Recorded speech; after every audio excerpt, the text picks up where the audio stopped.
So before we start talking about the main topic of today, we do have some new documents dropped in the Bryan Kohberger case. Let's pull those up real quick. All right. Here it is. All right. So first one, well, let's go back one real quick. There's a few new orders we have. Well, first everybody saw and read was the decision and order on the DP motions, and basically Bryan Kohberger's defense motion to drop the death penalty was not successful. It was turned down fairly quickly and harshly as well by the Judge Hippler in this case. You know, just before we get into everything, I want to say that I really like the work that Judge Hippler has done so far. It's refreshing. It is a guy that I feel is confident.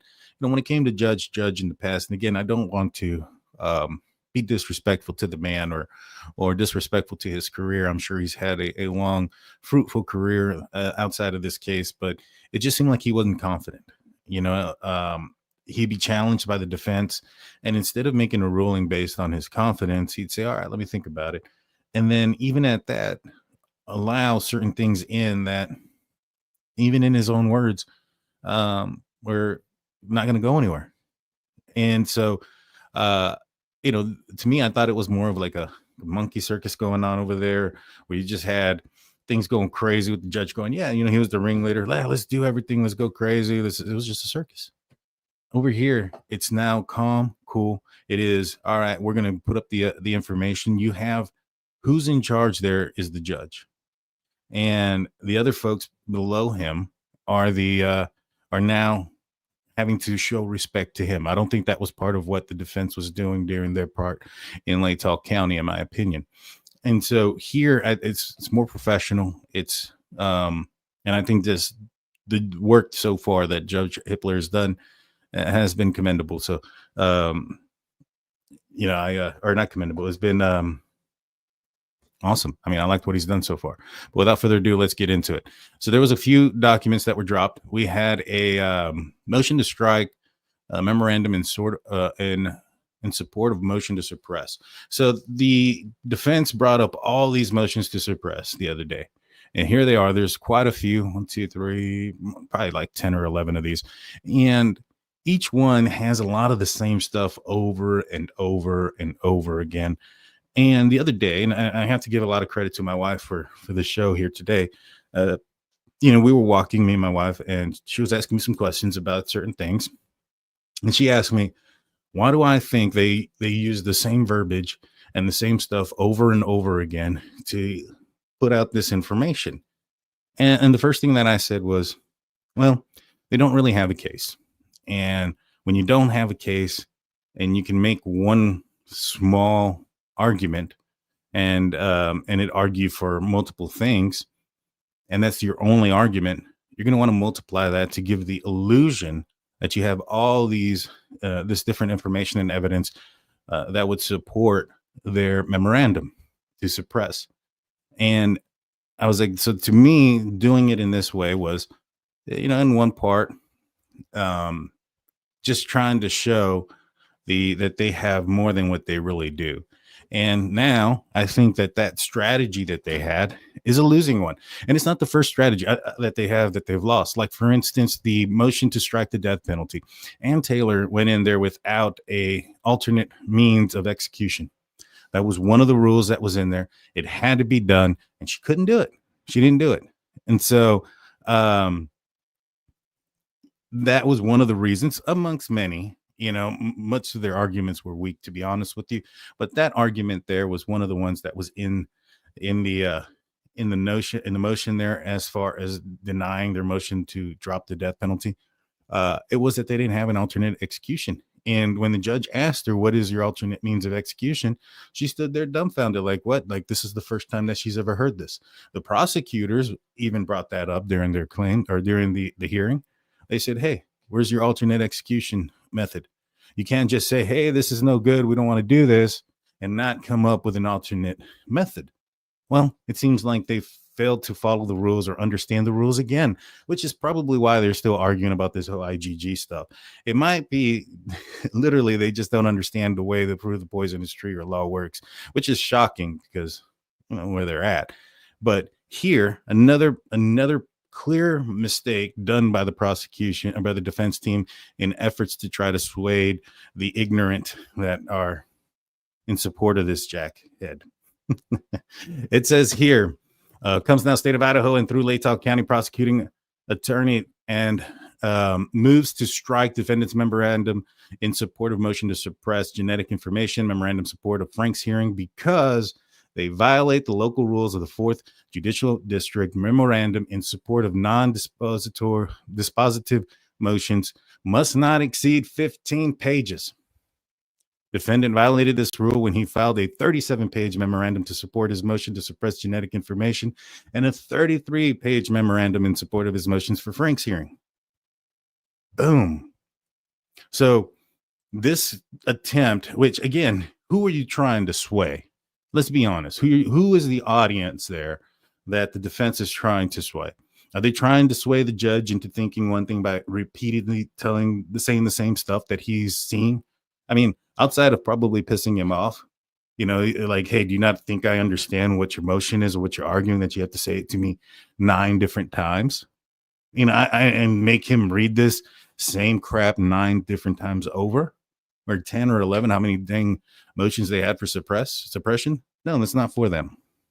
This is for the viewers that are watching in hopes that they can build a crowd similar to, maybe the Karen Reed case or the Richard Allen case outside of the court, and have some followers and grow some support out there for their client by saying basically, or attempting to, or using smoke and mirrors to try to show that they have more information and evidence that proves he's innocent when they don't. I mean, I've never heard, with all these suppressions, let's go back to it.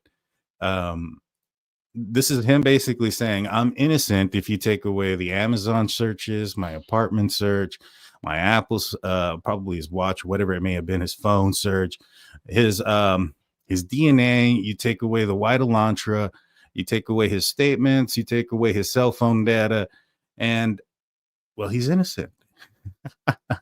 You have to take all those things. You have to look at all those things to the side to see that he is innocent. I mean, that's what they're saying, but they're using so many different words and large words, and they're trying to sway the reader who doesn't know, or not the reader, but the viewer of the supporters for Bryan Kohberger who don't know what they're reading.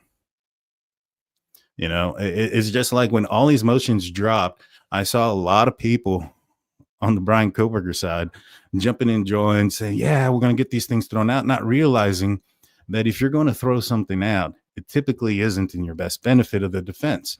That means that there is evidence against the defense that they don't want the jury or anybody to see, because it would make their decision as far as Bryan Kohberger's guilt a much easier one. It's not like it's, oh yeah, this is some sort of theory. It's actual evidence, because and I mentioned this last time with the white Elantra.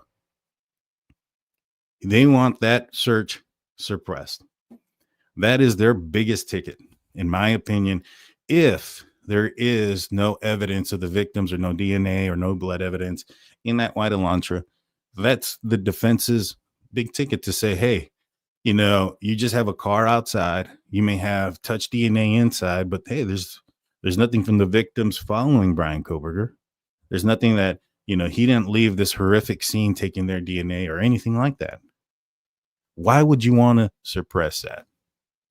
Unless total lack of DNA doesn't mean no DNA, because why wouldn't she be so hard pressed to say there was no DNA? Why leave it up to the confusion and the interpretation of the perception of the person that is listening to it, hearing it, and reading it?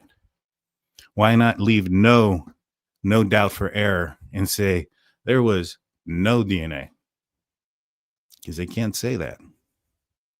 And if they wanted to throw out their white Elantra and say, hey, we're going to give our best, hope away so that we can't use it. That's, in the words of my one of my favorite commenters slash play-by-play callers, that's a brave move, Cotton. Let's see if it pays out. But let's go back to the other documents, and then we'll get back into the evidence that is dropping, because I do have some information about something else that may be dropping pretty soon. All righty. And so the prosecution here in Moscow, what they're wanting to do now is they're filing a memorandum in support. Oh, sorry, this is the wrong one. Let's see.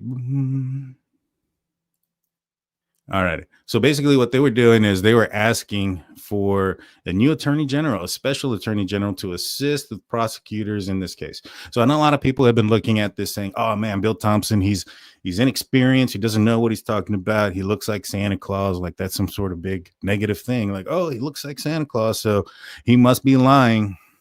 I guess they didn't get any. I guess all they got was coal in their Christmas gifts for the last few years, which rightfully so. I mean, if you're attacking victims' family members and things of that nature, you're probably a pretty nasty person. Well, anyways, so with that being said, they have now asked and received a new attorney general. This is going to be a deputy attorney general, Jeff Nye, and other deputy attorney generals underneath him have been selected. So, this is going to be awesome. This is why. Jeff Nye is currently leads. He's the lead of the Special Prosecution Unit in Idaho Attorney General's office. He has investigated and prosecuted serious crimes, including homicide, sex crimes, and the matter of involving public corruption. Before serving the Attorney General, Nye clerked for Judge N. Randy Smith on the U.S. Court of Appeals and worked as a civil litigation attorney. And he has earned his law degree from Georgetown University Law Center. And so, this guy actually knows what he's doing. I know, like I said, a lot of people were concerned about the prosecutor being, in this case, being Bill Thompson, and oh no, he's doing things wrong. Or, hey, I know somebody said he found himself on the Giglio list or the Brady list or whatever it was called, without actually looking into it as to why he was on there. Just because somebody is on there doesn't mean that they did anything wrong or they're currently doing anything wrong. He's on there because apparently there was a situation where, and I'm paraphrasing, I don't have the case right in front of me. There was a woman who was a victim of a domestic assault, I believe, and her ex or spouse, her abuser, ended up being freed without her getting any information that he was freed from jail, whether it was bail or his sentence was up, I don't remember. And because of the non-reminder, she thought that the county of Latah County was, responsible for telling her. And I don't think, the prosecutor is the one who is typically responsible for those calls being made out saying, hey, this person is, out. I think that falls probably underneath him. But because he's in charge of whatever department that would probably be, he's the one that falls on the sword there. And so it has nothing to do with him being, sketchy or lying or any of these other things that some of these pro-burgers, they'll see it, they'll be like, whoa, he's on something, he's there, so he must be lying in this case. And it's just not the case. So I'm excited about the new prosecutor. I'm excited about the new judge in this case. Like I've said multiple times, careful what you wish for, Bryan Kohberger, because you just might get it. And he's getting everything he wished and deserves. But all right, so let's go back here. I wanted to talk about what potential evidence could be dropping. And then afterwards, I am going to talk about something that should be dropping soon that we have broke on this channel, just hasn't come out yet. And I don't know when it is, but I'll let you know what here in a little bit. So first, going back to my walk with the wife, we're talking about this.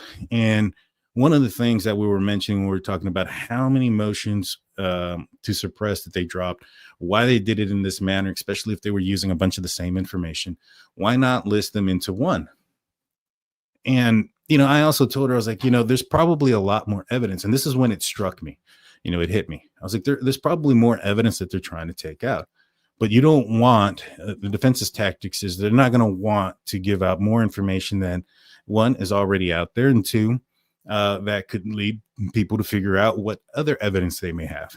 For instance, like how we were able to figure out that there's something very damning in that white Elantra that is against Bryan Kohberger's defense. Whether it's DNA, there was documents in there. It could have been a manifesto. Whether it was, maybe they found a hair or something in the seat after they took the seats apart and actually went into it forensically. There could have been many of things. And that's when it hit me. I was like, you know what? I was listening to the lawyer, and he mentioned that a lot of these motions to suppress like that are typically put into one memorandum and not divided like this. And I was wondering why it was divided like this. And it got me to thinking. I was like, well, these are probably trees that have a lot of other branches that are linked to them. For instance, let's look at the apartment. Now, the apartment, if we were to go back and look at the at his search warrant here, so he had one nitrate type black glove. He had a Walmart receipt with one Dickies tag. Now, the Walmart receipt with the Dickies tag is interesting. Now, we had Howard Bloom on the show not too long ago. He's the one that talked about how the FBI was aware of Bryan Kohberger before the Moscow Police Department, and it took a couple of weeks before they gave them that information on December 20th. Well, he said, because he was right about that, and he's been right about a lot of other things, he said that the Walmart receipt and the Dickies tag was the Dickies tag that comes behind the collar, not necessarily the tag that has the price tag, the one that's on the shirt sewed in, and that they were on top of each other together. And one of his reasons why, and a lot of other folks have talked to me about this as well, is that maybe perhaps in the tag, given the information that's on there, you might be able to trace back, where it may have been sold at, et cetera, et cetera. And so that was one piece of evidence. Maybe that's what they want thrown out. But however, if there's no DNA or other evidence in that house, I don't think that's strong enough to want to that weighs up to the other stuff. So if they said, hey, Walmart receipt with a Dickies tag, so what? There's nothing else there. We don't have DNA. We don't have this. This is more powerful. No DNA, nothing else is more powerful than just the Dickies tag and the Walmart receipt. So it has to be either that or more.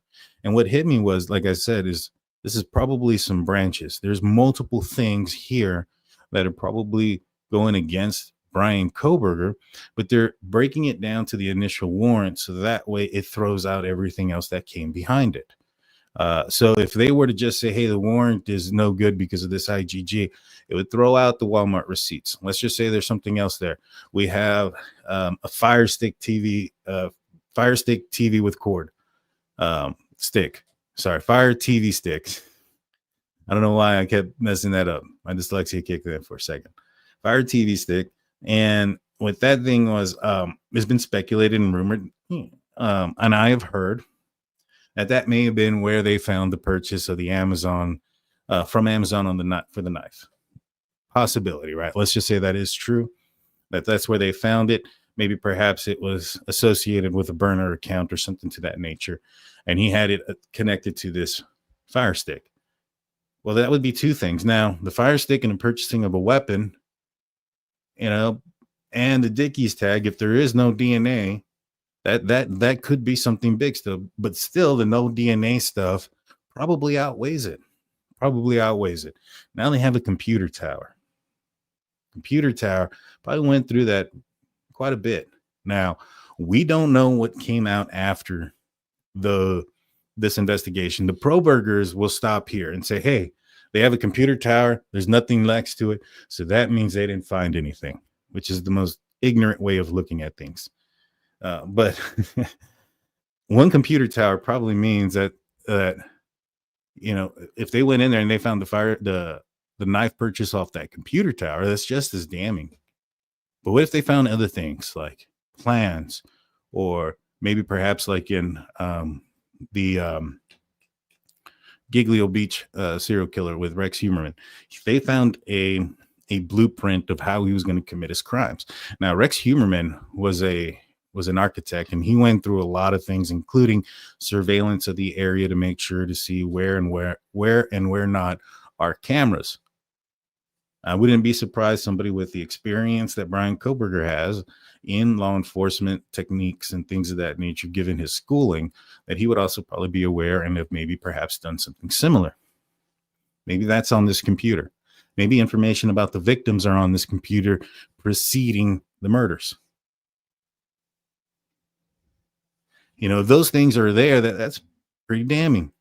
Now, there was some blood spots. One was a pillow. One was a drop that was on the mattress.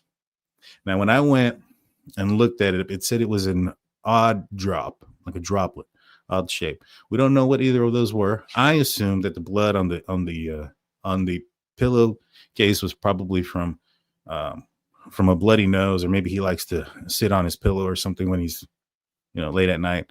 But I didn't think it was somebody else's blood or brown stains or any of those things. So I didn't think it was anybody else's blood, but they took it. The drop, I mean, obviously, if he had like a bloody nose or something and he walked and maybe perhaps it dropped, that's a possibility. But they have some hair strands, and one was a possible animal hair strand. If one of these hair strands comes back to one of the victims, or the animal hair strand comes back to Murphy, that's huge. That would be a reason why you would want the information out there to be suppressed. So let's just say it's Murphy's hair. Let's say that's the only hair that is found. And she says there's a lack of DNA from the victims in their car, apartment, whatever. Would this change anything for you? I think it would. It shows that he was in that house.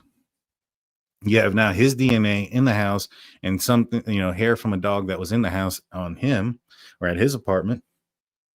That's pretty damning. And I'm not saying that that's there, just saying that that's a possibility.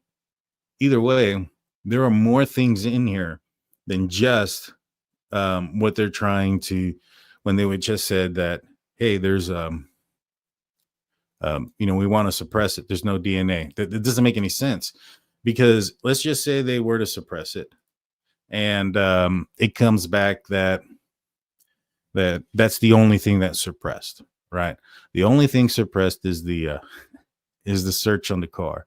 We still have the videos of the vehicle outside. We still have Bryan Kohberger's DNA on the car or on the knife sheath. We still have perhaps a lot more evidence of other people coming forward and talking about certain things that may or may not happen or have happened in Bryan Kohberger's past leading up to this.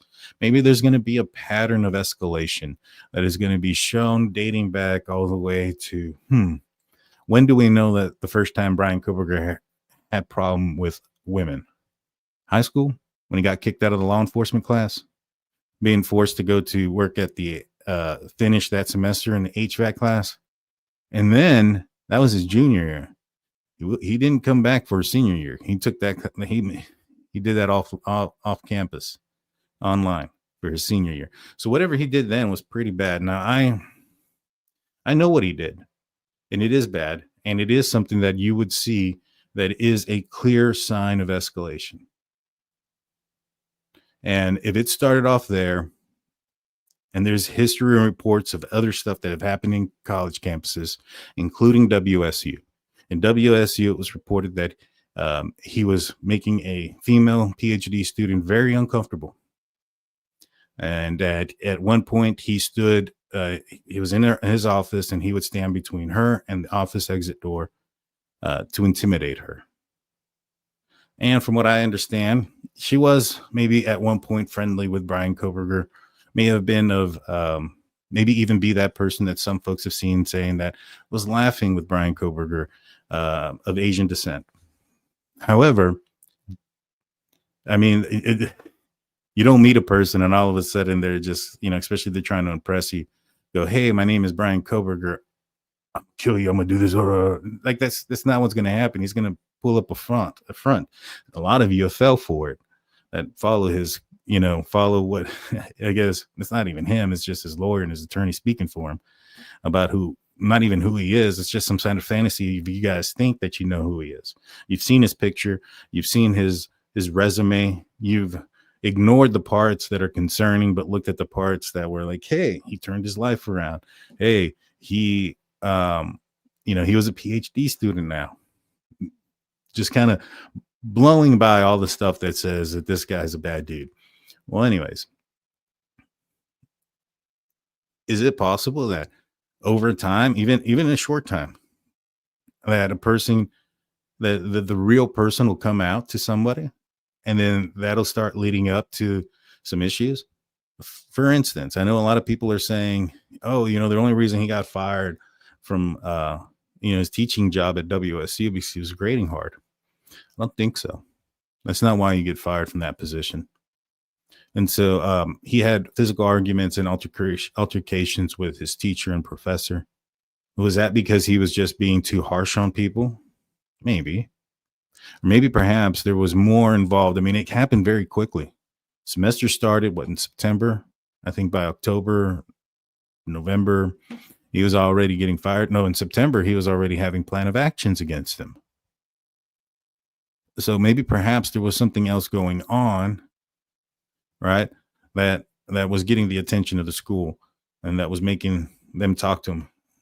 I remember it was a behavioral, a lot of the stuff was a behavioral plan for him. So I know a little bit about what's going on down there too. And I know that that's going to come out in court. It's not information that hasn't been reported out there. It has been by major media and other sources as well. Just that the Kohbergers refuse to believe it because they think they're part of the case. And if they don't know it, because they were in the briefing room, they were in the detectives CID division looking at all the evidence. If they don't know it, it didn't happen. Like I saw a thumbnail for a video that says we still don't know what Bethany and Dylan said. And I started laughing, like, are you supposed to know? Like, who the hell do you think you are that you're going to know? It is insane how ignorant some of these people are. But you don't know what you don't know. In fact, I had thought about this the other day. You'll have a guy who lives in his mom's basement, probably, name the channel after his small manhood or something. And he'll go out there and he'll talk about, or she, whoever it is, they'll go out there and they'll talk about things, and they have no information about it. It's like if there was a doctor in front of me and they were a heart surgeon, and I told them, and he would have told me his expert advice. And I say, you know what? Let me ask my friends. And I start asking a bunch of other ignorant people, because I would be ignorant in that situation. Ignorant doesn't mean stupid. It just means you don't know. And I asked 10 ignorant people, hey, this doctor said this. Does that sound right to you? And if these 10 people said no, then the viewers that are watching that situation are going to say, hey, these 10 people say that's wrong, versus this one person who knows what he's talking about. And you have these ignorant people all siding with the other ignorant people just because there's more of them in that situation where they're at. That doesn't mean that if those ignorant people were to get into a room with knowledgeable people, that they would now then be the majority. Most likely not. But just in that one scenario, they were.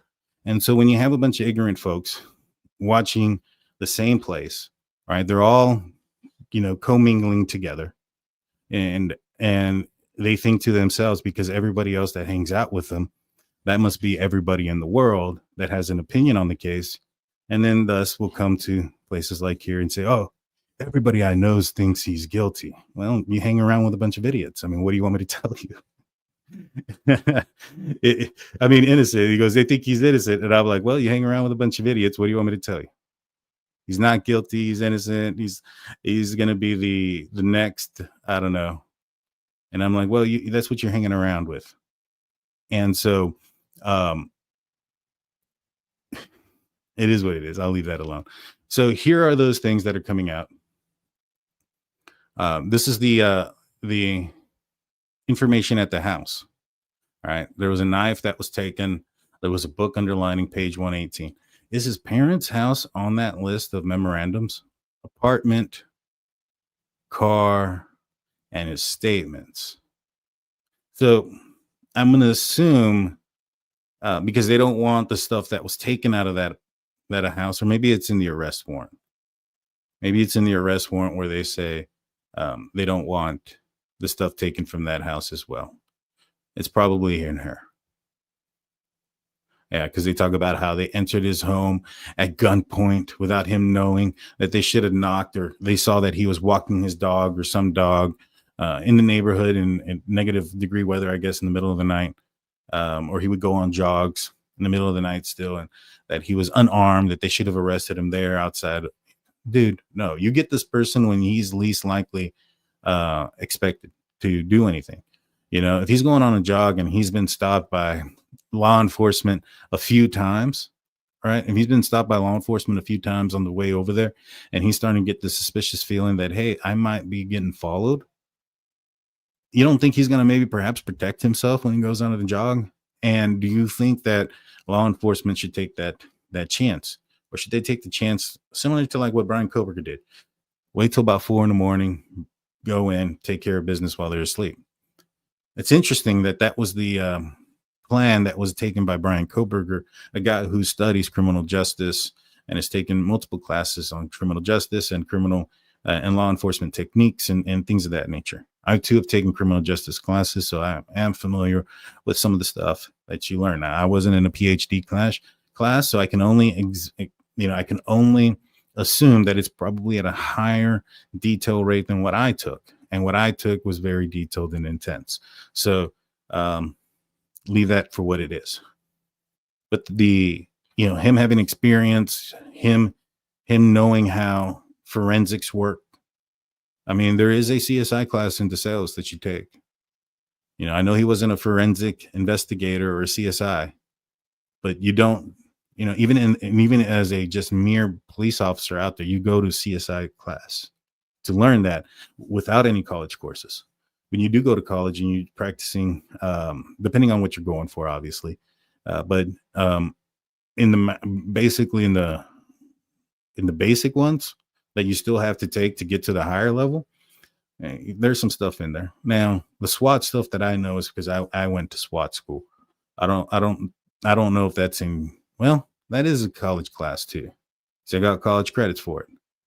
So now that I think about it, yeah, maybe he took some of those. Maybe he understands how to enter a building, how not to enter. I don't know. But if he did, that would make more sense that a person who had information, who had experience, who understood forensics could go into a place with leaving little information behind. The fact that, I still see in my comment section people saying, no doubt that they were yelling, no doubt that they were fighting back and scratching.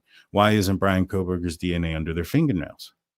Well, if you take Bryan Kohberger out of it and you put your favorite suspect in there, those same things still exist. There is no fingernail DNA or any of those things because that was what they would have used.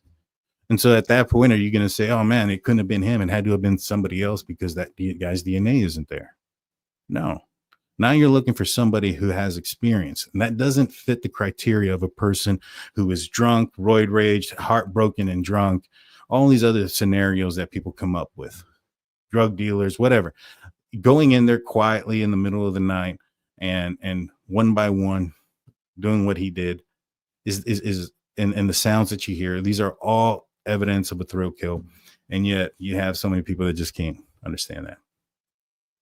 So I think there's quite a bit more that are going to be coming out here for the defense. Now, I was talking to Howard Bloom just about 2 days ago now. I informed him, I was like, hey, man, I guess you were right. A lot of people owe you an apology that said that you didn't know what you were talking about when it came to some of the information that was out there about Bryan Kohberger. And, he said, yeah, I appreciate that. I let him know that. I let everybody know that he was right about certain things. There's some certain things that haven't come out yet that are still left to be found. One of those things that he discussed with us or on our show was a break-in that perhaps Bryan Kohberger was a part of at the WSU Chem Lab. Now, we looked it up a while ago, and that Chem Lab had more than just chemicals. Obviously, it did have chemicals, and I think that certain chemicals would have helped him get away with this crime, or at least attempt to get away, such as luminol and things of that nature, blood, cleaner, things like that. And maybe perhaps things to destroy DNA, cleaning things, whatever. But there was also like other stuff there, like radios, staples, paperwork, everything that goes into the office supplies, everything like that goes into this same into the same chem lab. And so I often thought that he had maybe perhaps a handheld radio, police radio that he can hear, 911 and dispatch going back and forth, because every call went through Whitcomb 911 in Pullman, including WSU police, Pullman police, Moscow police, Idaho police. All their stuff went through Whitcomb 911, which means that if you had one of your WSU radios, all you'd have to do is find the right frequency and you can change into the police radio. It was very easy to do. We used to do it sometimes when we were in law enforcement, especially if we had like a parade or something huge going on, that we had multiple agencies collaborating on a certain scenario or a certain event. We would all go to a specific frequency on our radio so we can communicate with each other that was away from our normal ones. But if I wanted to listen to them when I was off duty or something, like there's been times where I would listen to DPS, see if there was a high-speed chase coming into town or something, especially on those dead nights, listen to if there's anything crazy that's going to happen very close to my town. And, so those things are possible. So if he had one of those things, is it possible that's one of the reasons why he broke into the WSU chem lab? Maybe. Howard Bloom suspects that he was going to build a bomb or something to that nature. I still don't know about that. I had heard that he had broken into the WSU broken into the WSU and stole some things. I wasn't told it was the chem lab per se. And now there was some IDs found in a glove inside of a box. Now, when I asked about those IDs, and I asked if those were the victims of this crime here, Maddie, Kaylee, Xana, and Ethan, and I was told no, that these were not these victims' IDs. Now, I wasn't told specifically straight up, hey, those IDs belong to other victims, but it sure did seem like that in the way that they mentioned this too. And it was mentioned in other ways. I just don't want to give away any of my sources. And so the way it was told to me was in a manner that made me believe that these were the IDs of other individuals that Bryan Kohberger may have victimized. Now, that doesn't mean that he has taken their lives or any of those things. It could have been a burglary, could have been a theft. I mean, maybe one of these IDs are what gave him access into the WSU lab. Now, if you go back and you look at the log for Pullman between, I want to say it was between the murders and when I think here recently, a lot of that stuff has been scrubbed. You can't find it. Now, the only reason you wouldn't be able to find your calls for service and things of that nature is if there's a court order sealing it. And the only reason they would seal it is if there was some sort of evidence of some other things that are going on that would be used in trial or potentially could have an effect on court or in a specific trial that could make a defendant look guilty. See, all these, seals and stuff like that, even from the prosecution side, are in an attempt to not purge or not taint the jury. They don't want information out there until the right time. They don't want people to see the information that is obviously going to point at Bryan Kohberger as the killer and allow him to use that information being put out there before trial as a means of him getting an appeal. And so somebody says those IDs have everything to do with his parents having to testify in front of the grand jury in PA. I think that's quite possible. That's the other thing that is kind of weird, right? Now, I brought up the fact that Howard Bloom mentioned in his book that Bryan Kohberger's father was suspicious of Bryan Kohberger, and they'd argued on the trip and all these things. And my question was, at first, I was like, all right, well, Howard, I understand you're probably asking these people all these questions after Bryan Kohberger's arrest. And I didn't ask Howard this. I have no idea what the answer is. Maybe I'll try to get that from him. But when these statements from Bryan Kohberger's father's friends or family members, because that's what it appeared to be in the book, what he was trying to say, which I do have a copy of it right here. It doesn't have the cover on it, but there it is. When the Night Comes Falling by Howard Bloom. It sounds like he's talking to close friends and family members of the Kohberger family. And were those statements made before Bryan Kohberger's arrest? Because I have a hard time thinking that Bryan Kohberger gets arrested and then his parents are going to go out on this tour telling their friends and family of what they thought and how they felt about their son and the things that are happening before. Maybe perhaps he was just kind of telling somebody before that, and I don't know, he was acting kind of weird, blah, blah, blah, blah, blah. The interesting thing about it is one of the things that they're trying to suppress is a statement made at Bryan Kohberger's house that was leaked out to the media. And that statement was, did anybody else get arrested? Now, if Bryan Kohberger's father was suspicious and he's asking that, and then we also find out in these motions here that Bryan's white Hyundai Elantra was garaged at his family's house. It was the only car in the garage. So to me, it sounds like they're trying to hide that car. That's my personal thoughts on this, because Bryan Kohberger's car isn't special. It's not like it's garaged in Pullman. It's not like it was going to be out in the elements when he gets back, goes through Pullman and Idaho or wherever, while he's living up in the north part of the country. So to me, I think that they put that in there so that he can clean it, not be seen. And maybe perhaps that's why he's asking if anybody else got arrested, because it was more than just father going over there and picking him up. Maybe perhaps they did plan this, but when did they plan it? If it was a month before he went out there, well, that was around the time of the murders. Because it was June 16th or so when he was there. So it had already been a month, and about 5-6 weeks had already passed. So interesting to me to think maybe perhaps there's something more than that as well. Let's see. Truth never. Well, K bar would be his initials backwards. Yeah, that's weird. That would be weird.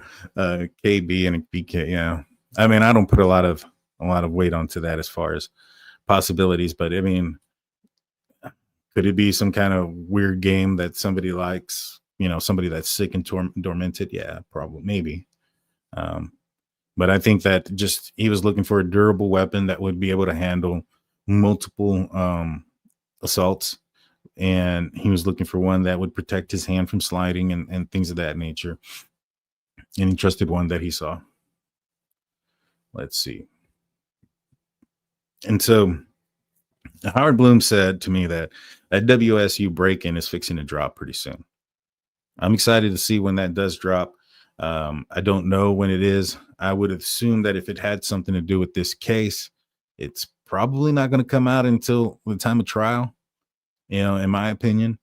And here's the other thing too about that WSU Chem Lab. If you go look at where it's at, it's over there near North Nevada or near South Nevada Street, the road that he was on when his phone turned off, and the last, where he was seen also driving on video. Remember, he was gone for about 9 minutes.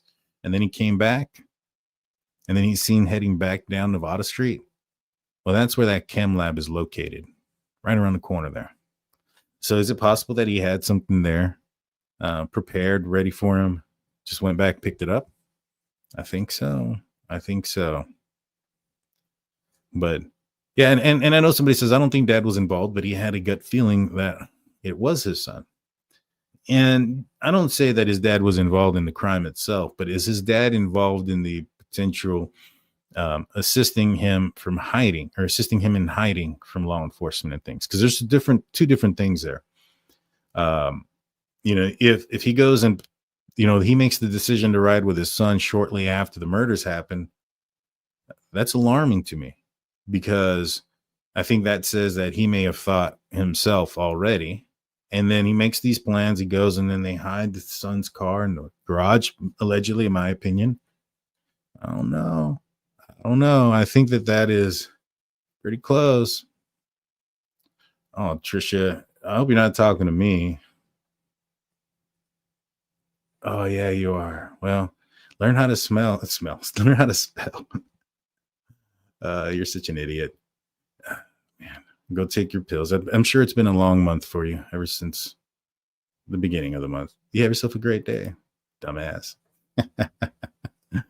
Oh man, I love the Kohbergers. They're so easy to point out. They can't do anything else but cry. They'll come in here and they'll say, "Oh my God, that's not what that means. He wants to throw out the car because there's no DNA in it, because that proves he's innocent. So he wants to throw it out." Gosh, some people are just so ignorant, but that is because they come from where they come from different channels, and they watch certain things. And to be honest with you, I do blame them for not being more intelligent to be able to see through the bullshit. But the fact that they're just solely listening to one side of certain things and only taking in that one side without actually looking at everything. And I guess I can see their point of why they don't think other things, is because they don't know. You don't know what you don't know. You know what I mean? But it is a reason why I think that our country, or our species, is in danger. There's a movie called, was it Idiocracy, where the less intelligent are outproducing the more intelligent. And yeah, I mean, I wouldn't be surprised if that's happening. I mean, it does show that a lot. Let's see. Put some stars. I'm going to be answering some questions from here to there. Let's see. Dan, do you think that BK could have hurt his hand, and that's why he was wearing gloves at the after the attack? I think he realized that he left the DNA snap behind, and so I think he was wearing gloves in efforts to, keep law enforcement from taking his DNA. It sounds like he was super, super paranoid to be wearing gloves like that all over the place. To be cleaning out his trash and disposing it in other places, which I personally think that if you're putting him in plastic bags and you still can't find his DNA, it's probably because he's spraying something in the bags, and like bleach or something, some kind of cleaner on all of his trash, and then throwing it away other places. But I mean, you want to hide your DNA, so you go hide in a house full of other people that have your DNA. It just kind of talks about the intelligence of Bryan Kohberger. He thought he was the smartest person in the room, and usually the people that think that are tend to not to be. I always say our country is turning into that movie. Yeah.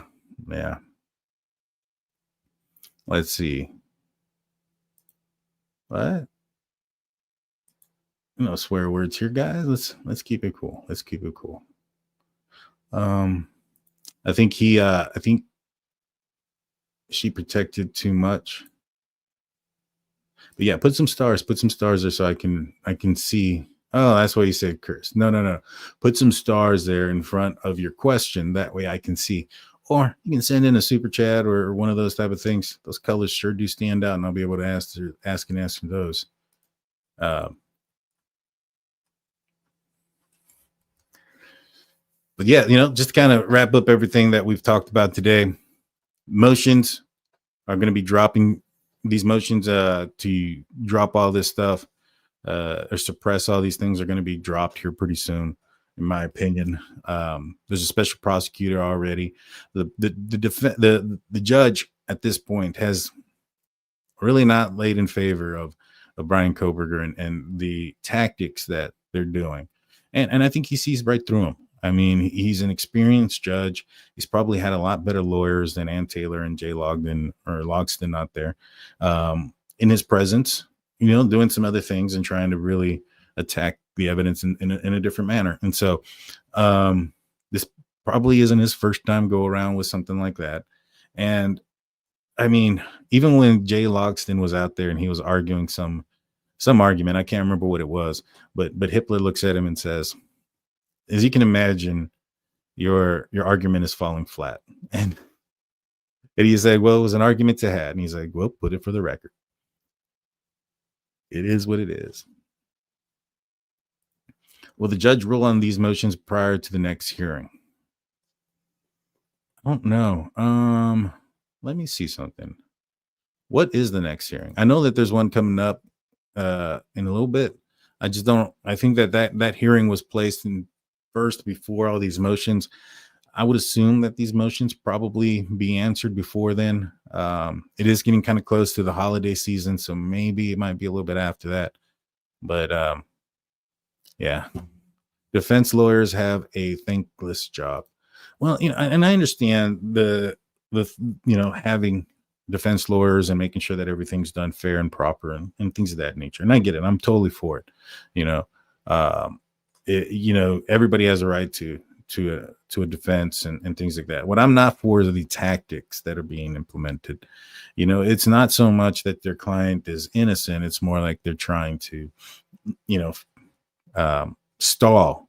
And in efforts to stall, they're trying to make it so that way people's memories fade, people pass, things happen, accidents happen. And they're kind of hoping that that's what's going to happen in this case. And for those type of things, when it's clearly obvious, then yeah, I mean, come on now.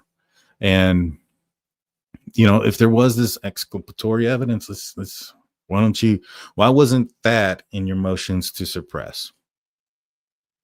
Well, that's a big question, right?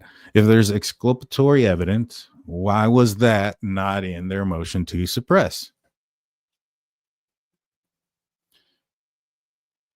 Because, I mean, if there was exculpatory evidence, that's a good reason to throw all this shit out, right?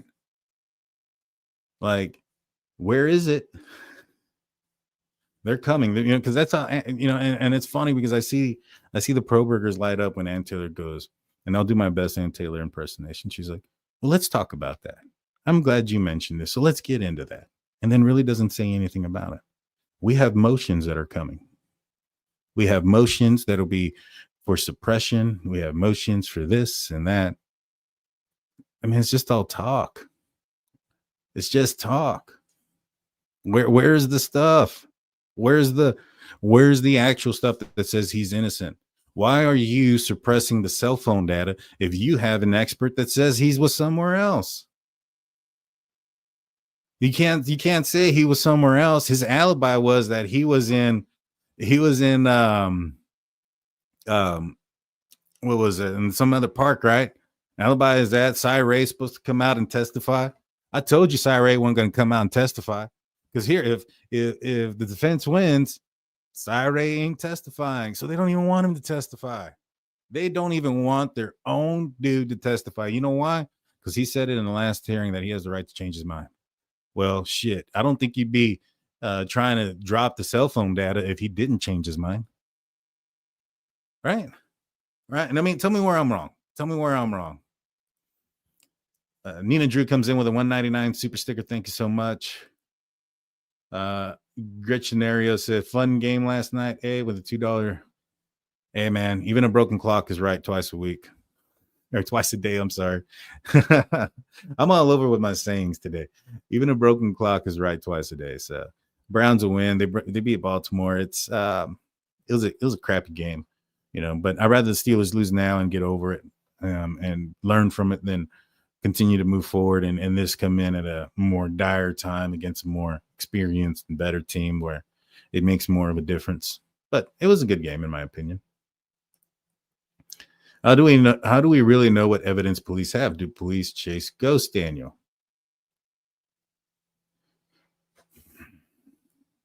Just because you don't know what evidence they have doesn't mean that they don't have evidence. There's a difference there. Now, I can tell you based on a lot of things of what I see, and I can predict a lot of things, which I have in multiple times. In fact, the last time we were on here, I showed a video from 5 months ago where I said that the defense is going to drop these motions saying that The reason why they're looking for all these things as far as timing and warrants, when this warrant happened, and all this other stuff, what they're going to do is they were going to try to make it seem like that law enforcement didn't know who Bryan Kohberger was until the IGG came in. And since they said that it was other things that pointed to Bryan Kohberger, that they were going to try to say that they were going to try to say that the prosecution lied. They lied and said that it was because of this and not because of the IGG. They withheld that information. That information is withheld because it's not admissible in court. You can't use it. Bryan Kohberger could have gone in there and said, hey, I didn't do it. I want to take a lie detector test to prove I didn't do it. He fails it. They can't use that against him either, just like they can't use the genetic tree against him. But I knew that was happening. I knew that 5 months ago. This just dropped. I knew that 5 months ago. I knew that the fact that law enforcement didn't know who Bryan Kohberger was, or MPD didn't know who Bryan Kohberger was until December 19th, December 20th. And I knew that even longer ago. In fact, that's what I was saying in my last video. I hope you go back and watch it. I was telling people, you owe me an apology because I called this like a year ago. And then I called that one 5 months ago. So yeah, maybe I can't go into details about everything else, but I do have experience. I do have an understanding of legal proceedings, and I understand tactics and things of that nature. And so I can tell what evidence police do have and don't have based on a few things.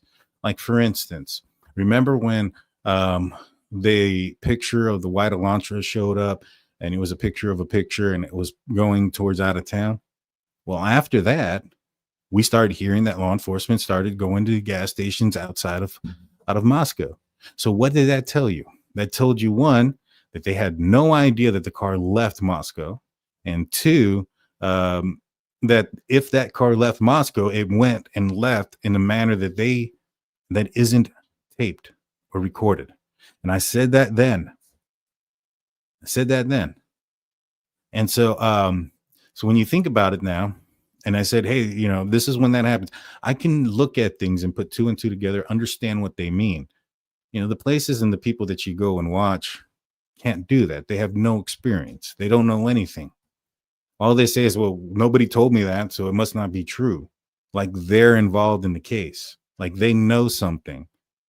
They don't at all. But that's exactly what I'm saying. They don't have to chase ghosts. They have a lot of evidence. It's just you or I mean, I don't know most of it, to be honest with you. I know I can tell you what they probably have based on the way they, based on these motions, based on how they have attacked certain things, based on what prosecution wants to, what they've emphasized in. I mean, it's obvious. The answers are right in front of you, but you have to be, you have to have half a brain to see it. But all these answers are here. I told you guys this last time. All the answers are here as far as what they have. They want to suppress Amazon. Why? Because there's either searches or a purchase of a knife. If there's none of that, why would you want to suppress it? They want to suppress his apartment. Why? Because there's evidence against him there, whether it's DNA or from one of these computer towers or one of these hairs. They want to suppress the AT&T warrant. Why? And the cell phone data. Why? They have somebody who says that he was elsewhere, but yet they want to suppress it now. Why? Because it doesn't look good for their client. The Google searches they want to suppress. Why?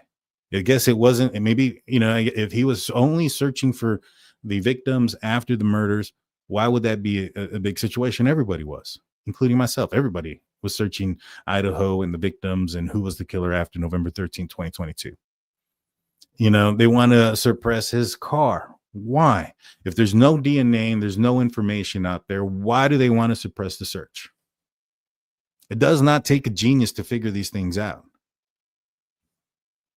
You just have to not be in love with the perpetrator to see past the blindness, because love is blind. You can't see what you don't want to see. Everything AT is suppressing just points to more of BK's guilt. Yep. 100%. 100%. Do you think the defense is trying to leak misleading information on here so the jury pool is harder to prove guilty? Isn't that the defense of the job of reasonable doubt? No, what they're trying to do by doing all this is they're trying to suppress everything that they have against their client, so that way there's no case, which is not going to work. And two, they're doing this in a manner that can potentially, I don't want to say it's going to leak. I don't think they're leaking information, but they're giving the smoke and mirrors appearance that they have more information than they have, which is why they're so repetitive. If they weren't repetitive and they had all this information, it wouldn't be as repetitive. It'd be the facts. Howard Blue mentioned, when you have a case, you pound the facts. When you don't, you pound the table. And they're just pounding the table over and over again on the same shit that they have. It is what it is. Is what it is. Let's see. If true, how do pro burgers explain the purchase of a K-bar from Amazon? Case closed. Especially one they can't find. And then you have clothing you can't find that you saw or have evidence that he purchased days before the murders. And now those are mysteriously gone too. Brand new stuff. Huh. Poor BK could not sleep. He was figuring out they were onto him. Scared. Yep. I agree with you on that one. I agree with you totally. Leslie and Billy come in with a super sticker. Thank you, Leslie and Billy. We appreciate you. People are going to find out all this started since childhood. You know, what was his experience, right? His experience was forensic cloud-based investigations and stuff, right? So he must have been pretty knowledgeable when it comes to certain things. What if we found out that, let's just say, let's go back to high school. This is just a rumor. This is my theory. Nothing based on any information I have been told, given, or seen in my that I'm saying right now. I know what happened, but I'm not going to describe what that happened to a T. But let's just say that we find out that, I don't know, Bryan Kohberger somehow was following someone, and that he was using technology to do so. And that's what's got him kicked out of, the classroom, the law enforcement classroom, which eventually got him kicked out of school altogether. Seeing that happened at such a young age, you see that just before that, he's writing on Tapatalk that he is, without feelings, without remorse, sees everybody as a meat sack, including himself and his father, and he's an asshole to his words. And then you have that incident. You have him fired basically from every job. There was the security guard job that he got fired from. And before all the pro burgers go, no, there was a layoff. Yeah, there was a layoff. And there was a meeting. I actually went. We have it on the channel. We put up the,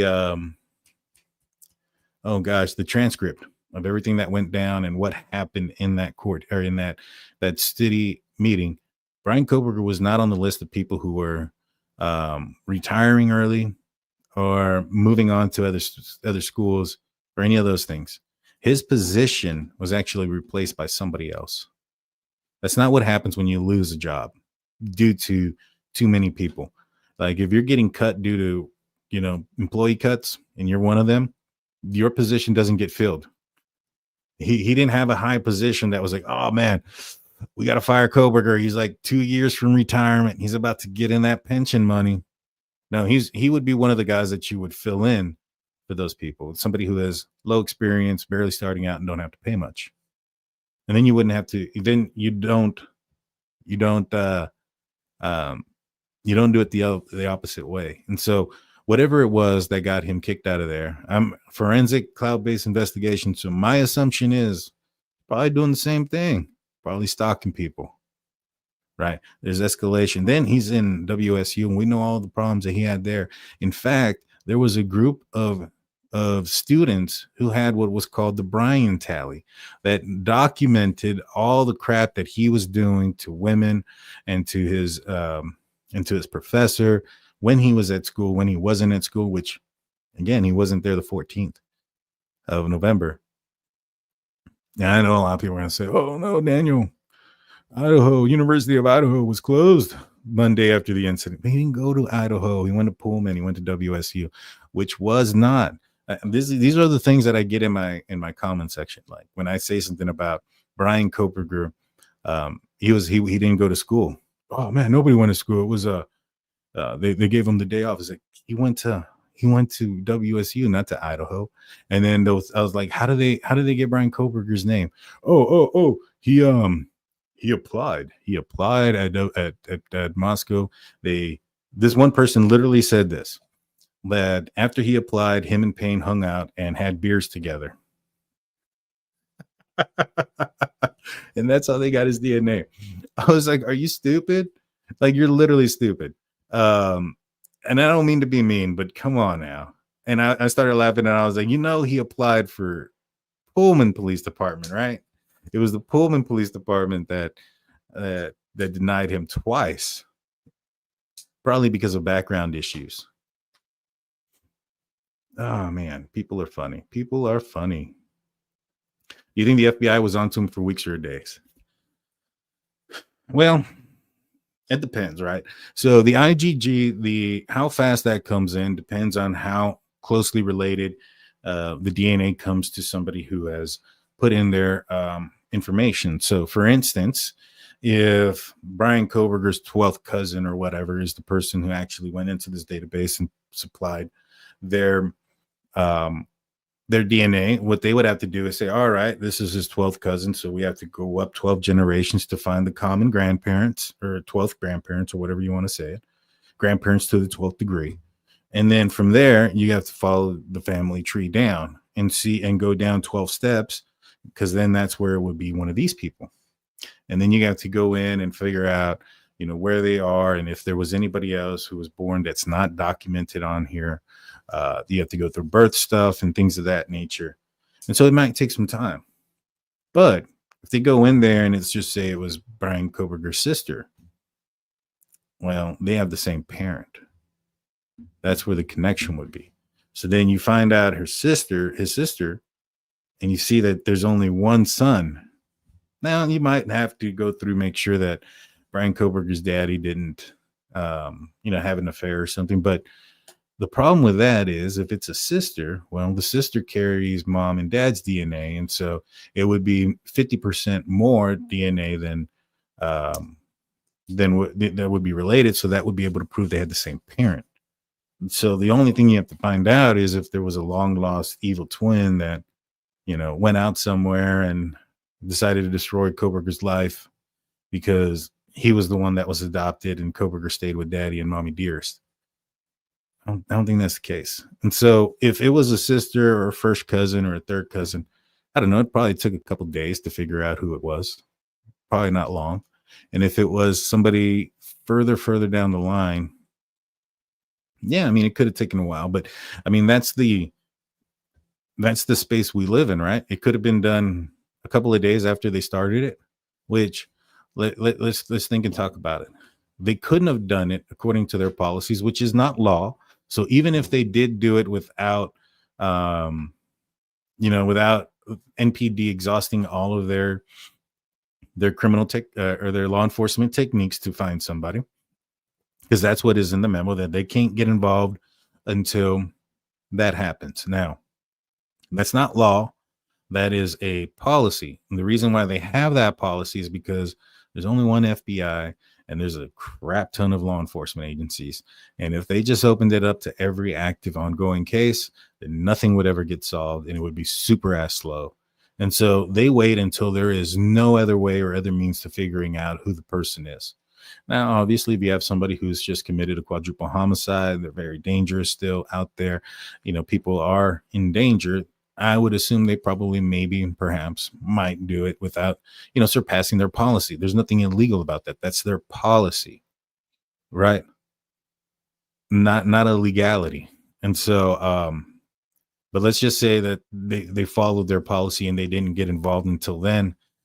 People were cleared pretty quickly, but I would have assumed that it would have been at least 5 to 6 weeks before they would have gotten involved. We know Othram got involved and we're doing much of it for a while before the FBI took over. So I'm assuming 5 to 7 weeks, 5 to 6 weeks, 5 weeks into the investigation. Took him 7 weeks to get arrested. Took him a week from the time that they told MPD who he was for them to it took him about like 9 days to find him and arrest him from the 20th to the 29th. So my assumption, the 20th is when they found out. If they turned that over right away, I would say it probably took about 3 weeks. So they probably knew for about a week or two, would be my assumption. Hint, Daniel. Hint on what? I'm not sure.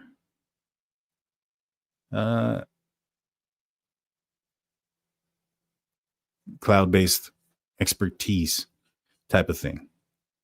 Could a pile of motions be used to obscure that are really what is suppressed? Yes and no, but I don't think it's a good tactic, because if you did a pile of motions just to throw out everything and try to say that that's everything, that's also going to give the impression to the public out there that they have a lot of evidence. So the fact that they're putting out so many memorandums, to me, is trying to combat the fact that they have more evidence than they have memorandums to suppress or information to suppress.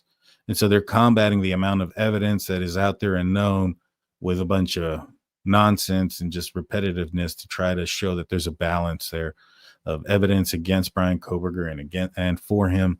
And that's not the case. I agree. But yeah, I mean, there's no benefit for doing something like this.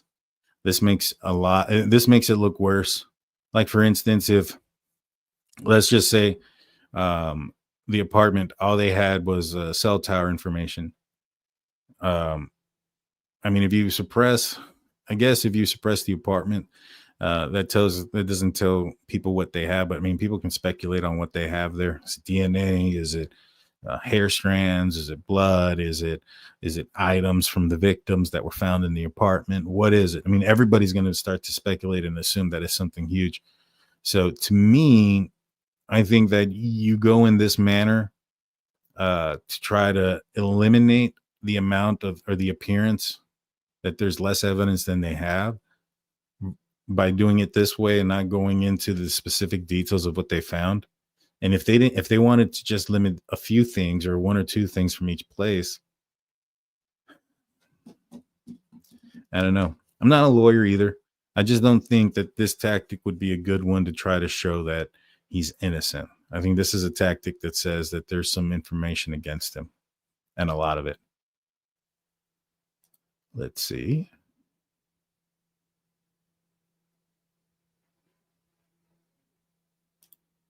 At least BK doesn't have idiot Wade Wilson wives. Oh, there's some. There's this one dude out there also, especially. He's one of them. He's that one I was talking about that talks about his manhood on his channel. Let's see. Do I think there's anyone else involved? No, not at all. I know a lot of people are saying, oh, there's some informants, this, that, and the third. I get it, but those informants are the IGG informants. If somebody came forward and said it was Bryan Kohberger, you would use that 1,000 times over than the IGG or anything else. And that would have gotten the ball rolling very quickly. It didn't take long after Moscow Police Department got Bryan Kohberger's name that they got warrants and things for that to search him, to search his phones, his locations and those things to figure out who he was. Typically that's how it works, unless you're in a cold case, in which this wasn't. This was solved within 7 weeks, which is not a cold case. But so unless you're in a cold case, these type of things happen fairly quickly once they figure out who the real person is, because there's certain things that have to happen, right? In order for Bryan Kohberger to have committed this murder, he would have had to have left his house that night, which he did. He would have had to have traveled to Moscow at that time, which there is a clear attempt of disclosing where he was during that time.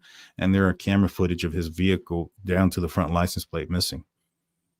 He would have had to have been in that house. There's DNA of his in that house, right? He would have had to have left the scene at a specific time. And there's video of him leaving the scene at a specific time. His phone comes back on right after that, just south of the area in which he is alleged to have been in. And I've already put up on maps how you can get there without passing any cameras, which, as I mentioned before, we know that Moscow PD didn't believe that he passed cameras because they wasn't until they got the video of the picture of the white Elantra on the highway coming in from out of town or going towards out of town. I think it's coming in from out of town, that they thought and started to speculate that this person could have been from somewhere else. So that tells me that, and this is just deducing things. This is how you figure out things. This is how you're not just like, oh, okay, well, it's not there. It's not there. He's innocent. No. If you stop and you start to deduce things and you start figuring it out, you can figure this out pretty easily. So that matches what I had said. I was like, well, he must have taken this route. That route leads to where he was when the phone was turned on. And it is in the right time and where he should have been at during that time of when his phone turned on. I don't see where people are missing the points here, not connecting the dots. They just don't want to see them. Unfortunately, we may never find out the truth. What then? We already know the truth. The problem is there's some people that don't want to see the truth. They want to hide behind it. They want to believe in this conspiracy theory, probably because that's the only way they can get views. Either that or they have me talking to their audience. So for those that watch my content on other people's platforms, you guys are a bunch of idiots. I hope you guys like that. And so that's the only time they get views, is if they're being conspiratorial or they're talking about me, trying to clown on me or whatever the case may be. But in reality, they just look stupid. Let's see. Was the camera that was the school project behind King Creek? No, that wasn't real. So what happened was there was a camera that was placed on that house after the murders. That was just to kind of see if anybody's coming back around. Somebody, typically there are some things that happen, like criminals will return back to the scene. Bryan Kohberger returned back to the scene early that morning. Those type of things. That camera wasn't there. That was a police camera. It's obvious it's a police camera. I think it's a license plate reader camera as well. And so I'm familiar with them. I've seen them. I've worked on them too. So that's kind of what that was a police camera to just kind of document if anybody's trying to get back in, somebody's trying to do anything, visit the scene, stuff like that. I'm just saying, if Ann Taylor thinks he's so innocent because he's constantly telling us that, why does she feel the need to suppress so much? Well, here's the thing. She said all that under Judge, with Judge Hippler in front of her. I believe she'd use the term, Bryan Kohberger is an innocent man right now, or sits there an innocent man right now. So, like I said, words matter. And when it comes to what she says, and how she says things, you have to take it with a grain of salt. You have to. Like, remember when she said there's exclusionary evidence, and then she talked about how there's no video of Bryan Kohberger going down I-95 from Moscow, and saying that screams exclusionary evidence or whatever. And I was like, no, it doesn't. There's multiple paths, and even the detective Payne came up there and said, no, we never said that there was the one path to travel. There are multiple paths to travel, which is why he put in his document multiple ways to get to Pullman, which included a back way route to Pullman from, was it Palouse River Drive? And so, yeah, I mean, they're telling you as well that there's more than one way, and she's over here looking at this one spot. And then the other thing that she said, right, was that, well, I'll paint you guys a picture so it's easy to understand. You have a block, and on this block you have building A, building B, that's a little bit further in the back, and building C. All three of these buildings are facing the road. And there is video evidence from building A and B on the same block facing the same direction, showing a car passing through. Building B isn't used because it's far behind. You can just see a white car passing, can't make out the details. So law enforcement is only going to use building A's cameras and building C's. What Ann Taylor is arguing is that they didn't put into their evidence building C, which could be exculpatory. That's their argument. If you broke down and looked at where the prosecution said they had their cameras, because they talked about it, they talked about the bank and the store right in front of the Red Star coffee place. That's exactly what I'm talking about. If you go and look up in that area where the cameras are and where the camera that they're talking about, you can see that it's nonsense. Their case is just nonsense. You have two better cameras showing the same thing. And it's not like they didn't hand it over. They themselves said that the defense said it was on that green thumb drive, on at the station there with all the evidence, that they just have to go through it. And that's when Ann Taylor was crying to judge that they need more time, unless they order the prosecution to basically tell them what their case is. That is all it was.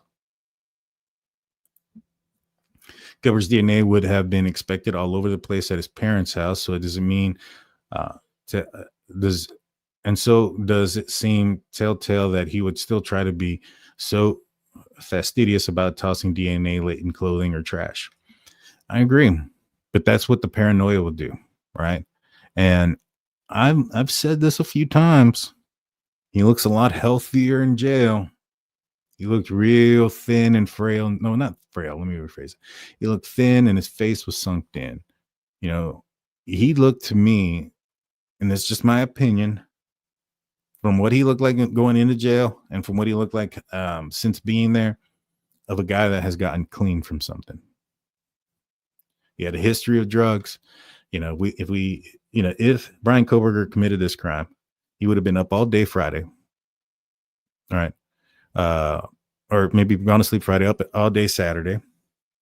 Then throughout the night, he commits the murders, drives around all the way through Sunday, still continues to drive around through Sunday, going to Clarkston, Washington, going back to Johnson, Idaho, and back into the area where his phone had lost service or whatever the case may have been. He was there for a couple of hours and then he got home at 8:30. You know, that's a lot of time to not fall asleep, especially if you committed a crime like this. You know, of the exertion that must have been taking place by him to commit quadruple homicide in that short span of time. I mean, adrenaline and things of that are going to be kicking in. But once he's on the road and that stuff, drops, the adrenaline drops, that can get you really tired. You know, as a former police officer, we had a lot of times where there was incidents where we didn't have nothing going on. Then something crazy would happen and you get all your adrenaline's kicking in. Boom, boom, boom. It's 1 or 2 o'clock in the morning. You don't get off till 7 or 6 in the morning. 3, 4 comes around. You're just drained by the one instance that took like 5 minutes, 10 minutes. And you're just drained and you're tired because of everything that you exerted in that moment. You know, maybe he had coffee, maybe he had other things, but I find it hard. Let's see. I'll answer a few more. Hit me up with the if there's something that you need me to answer now, I would recommend hitting it up with the live chat or the super chat, because I will answer those. I hear Ann is treating other death penalty cases exactly like Bryan's case. Is that because these cases are all the same in the way, or is this just the way she defenses a case? I don't know. You know, I wondered about that, because to me, I don't know if she is, to be honest with you, because there's some of these things that I think that she could have argued before. I don't think this is the first time that, well,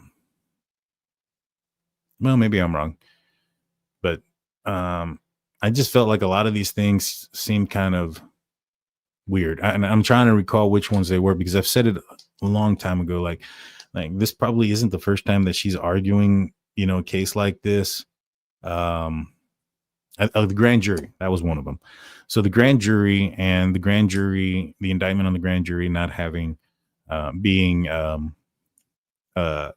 beyond reasonable doubt.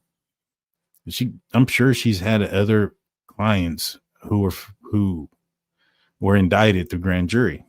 Why wait to this one to bring out this order or this motion? You know, to me, I think that this one she's bringing out all stops because there's a lot of eyes on this case. I mean, if she wins this case, this would be huge for her career. Professionally, it'd be huge for her. So she has a lot of writing on this case, more than just Bryan Kohberger on its own. There's, it may not be the reason why she did it. She may have just gotten picked randomly, but it doesn't change the fact that those are the opportunities that are there for her.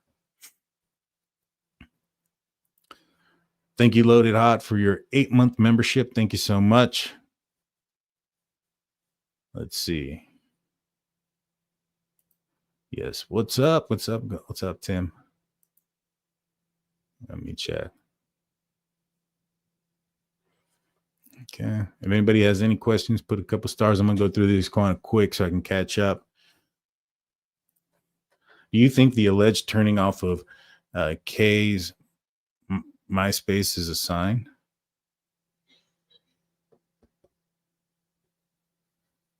Well, I think you're talking about Kaylee's LinkedIn. I've talked to the family about that. They still aren't sure what happened there or why. Well, let me rephrase that. At the time when I asked the family that, they weren't unsure and didn't know the answer to that. That was some time ago. I don't know if that's still the case. I haven't asked them since, and it hasn't been given me, they haven't given me that information per se. So, or they haven't volunteered that information since, so I have no idea. But at the time when I talked to them about that specific situation, it was a mystery, but that was some time ago. Let's see. I really felt like the target was Xana, mostly because she came from worse and was succeeding in life while she was having his dreams dashed right and left. Maybe. That's possible. Want to hear more about the bomb story? Well, what Howard Bloom had said in our interview was basically that they found things. Maybe these are the documents. Maybe this is what was on the tower there, that he was going to make a bomb or something of that nature. And he wouldn't be the first one, I think. I think there's been other psychos that have done something similar to that. So that'd be a question. I wish I could ask him, but he's at work. Was it only a rumor that BK asked if anyone else was arrested when taken into custody? Well, here's the thing. It's right here in this suppression on the 11-9 Lamb's Den statements. And they say that it's not written or anything like that, but if it planned to be used, that they want it strict. And so they wanted to be suppressed. That tells me that it was used. Like, you can't suppress something that doesn't exist. You know what I mean? Like, you just can't. So it sounds like it was said. I mean, there's only two things that were said out in public. One was, but the only one that was in his house was the one where he's asked if anybody else was arrested. The other statement that came out was at the with his lawyer, when he said that he feels excited or something like that to be exonerated or whatever. He can't wait. I don't know. He's waiting a long time now. Let's see. And so, to me, you can't suppress a lie or something that's not real. That means that Bryan Kohberger probably told his attorneys he said that. They probably asked him, "Did you say this?" And he may have said, "Yeah." Now, if he said, "No, I didn't," and there's no report of it or anything like that, well then, why are you suppressing it? There's no point, right? Let's see. Yeah, I agree there. Yep, the IGG becomes irrelevant the second he took. Actually, the IGG became irrelevant the second that they got Bryan Kohberger's dad from an illegal search of his trash, and they matched it to as being the father of the person that left the sheath behind. That warrant is what allowed police officers and law enforcement to then take the buccal swab of Bryan Kohberger, and that is what ended up being what got him. So the IGG is irrelevant. I mean, everything that is in the PCA is irrelevant. And when or most of what's in the PCA is relevant. And when pro-burgers hear that, they go, oh my God, that means that it's not true. No, idiot. What that means is that there's stronger evidence that they no longer need that evidence. For instance, Bryan Kohberger's dad's DNA. It's no longer needed. It's irrelevant. They have his. The cell phone data. They don't need it. They have his GPS. But they're arguing about things like that. I mean, again, that's just another indication that you have a weak case defensively. If you're arguing the stuff that happened in the beginning because it's not reasonable doubt, well, that was the beginning of the investigation. You know, it didn't take reasonable doubt to go and get his phone pings or his DNA or any of those things. It was a warrant. You know, if the warrant came back and the evidence came back that it wasn't his DNA or whatever the case may have been, then there wouldn't have been an arrest warrant, because they would have needed that information to get the arrest warrant. You need stronger and stronger information the closer you get. But at the end of the day, the PCA is the bare minimum of information that you have to have at the very beginning of the investigation, so that you can arrest them and then continue the 85% of the investigation that followed. You know, the beginning part is probably about 15% of what they have. Everything else comes afterwards. And I know there's a lot of people who think, man, you know, we didn't hear anything else that happened afterwards, so there must not be anything else that happens. I mean, come on now. Come on. You're not a detective in this case. None of us are. Not me, not you, not your little cult following. None of us are. So you don't know everything. You don't. And it's pretty clearly that there's quite a bit. You can deduce what they have. You can also deduce what type of evidence that the defense has to reflect it. For instance, they claim they had no DNA, yet they want to suppress the car. Both of those things don't live in the same world.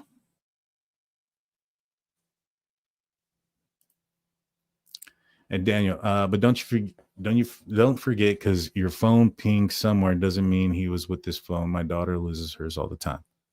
That's true. That is true. I just think there's more than just the pings. You know, it's all corroborating evidence here, right? Like, if you had just the phone pings, that's one thing. If you had just the video of the car outside, that's one thing. If all you had was the DNA, that's one thing.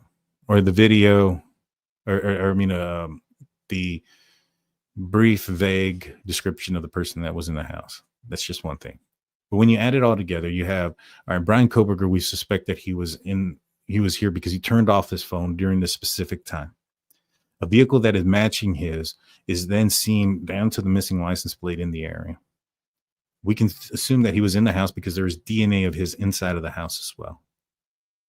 And his car is seen leaving at a high rate of speed. And after the murders is when his phone comes back onto the network. Doesn't take a genius to connect those dots. But if you're only looking at it at one piece at a time and saying, oh, okay, you know, all they have is this or that, and you don't put the entire thing together, it's not going to make sense. This is why I always use the term 5 + 5 + 10 is 20, right? I mean, I'm saying 5 + 5 + 10 is 20. And then the pro-burger is coming in saying, no, it's not, because 5 + 5 is 10, not including the rest of the equation. Obviously, it's not going to make sense if you don't include the rest of the investigation or the rest of the components of the math problem. And so, I mean, you can look stupid by saying, no, that's not right, because 5 + 5 is not 20. It's 10, which there would be right that 5 + 5 is 10, but that's not that's not the answer we're looking for. That's not the question that we're asking either. So let's see. I'm going to go through these pretty quickly now. I think I saw one. All right. Are you so right, Daniel? I worked for criminal defense attorney for 25 years. Thank you, Elizabeth Brown. I appreciate you. See, somebody else who has some experience, perhaps on the criminal side or the defense side as well. You don't do these things unless they're against, which should tell you something. If I worked, you know, at one point with an attorney like that, and those were where majority of my testimonies came from. So I never testified. The only testifying that I did in criminal proceedings were for tickets and stuff. I had one case that was going to go to court and was going to court, and I was going to testify. And it was crazy because it was like 3 or 4 years after my my career had ended. I'd already moved, and I got a subpoena saying, "Hey, you got to come back for this, case that you arrested this guy on like 5-6 years earlier." And I said, "All right," and I get there, and it's me and a couple of other officers that used to work with me. Some of them were still there, some were at the department, some were doing other things. And before trial, the guy pled out. We didn't even get a chance to go testify. Now I talked to the district attorney, and I also had talked to the county attorney before, asking, well, they basically told me that the reason why my cases don't make it to trials because I'm very detailed in everything that I say. And I think I showcase that in everything that I'm talking about, and sometimes a little bit too much. I'll go into things a little bit too far into detail, but that's just how I work. That's how I work, and it's gotten me right quite a few times. If I don't go in with the same amount of detail, then I'm probably going to miss something. Okay. His students were saying he was unusually quiet days after the murders. Yeah. But I think what also they mentioned was the fact that he was particularly quiet when the mentioning of this specific case happened. He would quiet down. Now, this was, you're in a criminology class, and I think this is also what, fueled the suspicion there, is that you're in a criminology class. You have a true crime situation that is happening live, that is going viral in the city next door, that you can talk about and take information of. Like I mentioned before, when I was a police officer, when I was a rookie, I went to a murder scene, my first one, and it wasn't my area or anything like that, but because those things weren't as common at that time, now some 20 years later, it's a little bit more common than it is then, but it wasn't common at the time. And so they sent us out there, me and another rookie. We didn't do anything. We were just there to monitor and watch, and to see what was going on. And so they sent us there. But like I said, I didn't do anything. At one point, they had us console the victim's family members, which was probably the hardest thing I've ever had to do. The question of why did this happen? So many things happen like that. Like, who was it, and how did it happen? And we're just limited to so much stuff because we're rookies, myself and another officer. We were new on to the, I think we'd only been on the street for like a week or two when this happened. And, when it happened, we're like, whoa. So we went, we didn't have to do anything. I think we had to put in a supplement report just saying that we showed up, what we saw, and that we consoled the victim's family members. But I didn't know anything of it. However, I did become really good friends with the detective that ran that case, and got to get some information about what had happened and how it happened and why it happened and those type of things. But outside of that, I would have had no knowledge of it. All right. How do I know Tony? I don't know Tony. No victim's DNA found in his car, so-called getaway car. Wow. No, you're assuming there's no victim's DNA found in the car. Ann Taylor didn't say there was no victim's DNA found in the car. She said there was a lack of DNA. I think she used the word total lack, but again, a lack thus at that. And I know a lot of people are going to be like, oh, well, total lack means none. I was like, that's your interpretation of it. But if it was correct, why leave it up for interpretation? Why not say that there was no DNA? And if there was no DNA in the car, then why suppress it? I don't know. Is that the Tony? I'm not sure who Tony is. Let's see. BTK said the same thing. I don't give that much weight, even if it's true. Yeah.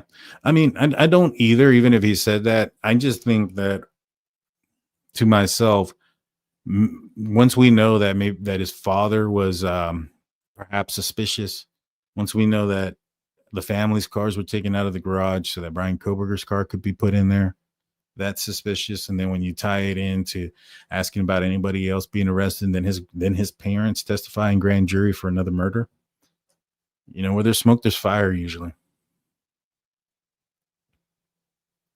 Let's see. The IgG is BS. Well, they're not using it against him. They're using the buccal swab. Like, the IgG is irrelevant, my man. It's the buccal swab that counts. which a warrant was gathered because they legally took Bryan Kohberger's dad's DNA out of the trash. Right. Tony, I recommend going back and watching the whole thing. You'll feel better about your life afterwards.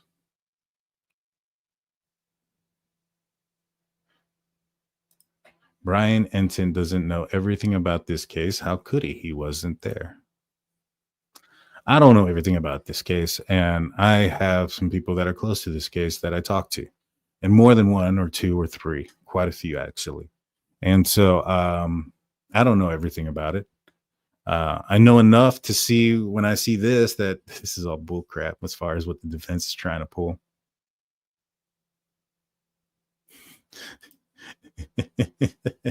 They were irrelevant because there was no drugs in there, numbnuts. Sorry, I didn't mean to call you names. I shouldn't. Mr. Stevenson. All righty. Any more questions? Let's see. Any super chats? This might be, I'm down at the end. How long do you think the trial will be? Weeks, months?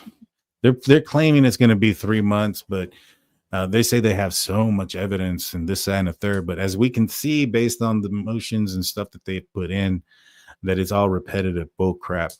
I would assume probably a month and a half, to be honest with you.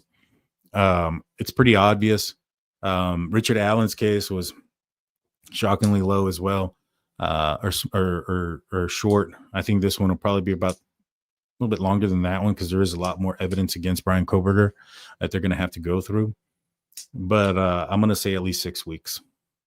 That's going to be my minimal amount. I think it can be done in 6 weeks, and I think it could be a little bit over. But I think that the jury is probably going to deliberate for like, I don't know, half a day. I don't think it's going to take much. I don't think it's going to take much at all. Like I said, just kind of wrap everything up today. These motions are clear and obvious as far as what they have against against Bryan Kohberger, and it seems like they're already going to lose this battle just in the manner in which they attempted to put it out there. Because they don't have much and attempted to be repetitive to give the illusion that there's more information that is out there, they have violated their own codes that they should have known by exceeding the 15-page memorandum. And so this motion will probably be struck before it is even, supplied in hearing to have an idea if they had a leg to stand on, which I'll be honest with you, I don't. All righty, guys. Well, I hope you guys enjoyed the show and the program. Thank you for tuning in. Please hit that like button. Please hit that subscribe button. Ring that notification bell. Don't be confused about the new name. It's the same thing. We're still the Drunk Turkey Show. I just wanted to shorten it up a little bit, the DT Show. So with that being said, guys, I appreciate everybody. You guys have a safe week. Until next time, peace.